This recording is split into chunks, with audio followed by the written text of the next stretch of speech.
আউলিয়াবাদে cinema hall চলবে না, চলবে না। আউলিয়াবাদে সিনেমা হল চলবে না, চলবে না। দুপুরের ভাত নাই, আমরা কি বাইশে আইছি? আমরা সব সরকারি বিয়ে না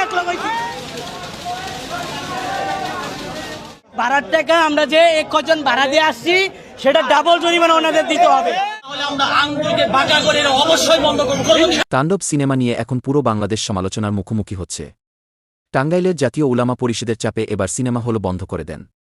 জাতীয় উলামা পরিষদের মতে বাংলাদেশে তাণ্ডব সিনেমা সহ এই রকম আউলিয়াবাদ সব নাটক বা সিনেমা বাংলাদেশে বন্ধ করে দেওয়া উচিত। এইসব সিনেমার কারণে দিন দিন যুব সমাজ ধ্বংসের দিকে এগিয়ে যাচ্ছে। এর অন্যদিকে তাণ্ডব সিনেমার পরিচালক বলেন, তাণ্ডব সিনেমার মতো এই রকম আরও সিনেমা বাংলাদেশে আসলে তখন বাংলাদেশে আর কোনো বিদেশি সিনেমা লাগবে না।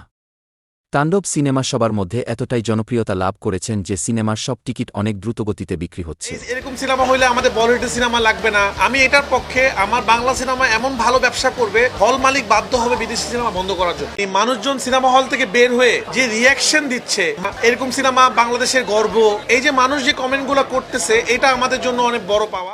তাণ্ডব সিনেমা না দেখার কারণে পাবলিক সিনেমা হল গিয়ে হইচই করতেছে।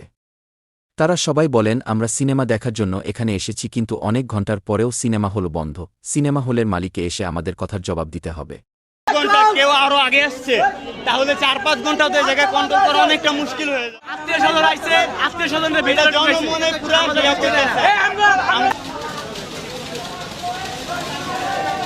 নাস্তা নাই, দুপুরের ভাত নাই, আমরা কি বাইশে আইছি?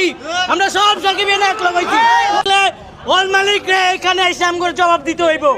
ওনারা সিন্ডিকেট করতেছে, যার কারণে ওরা ক্যামেরার সামনে আইতে যেতেছে না।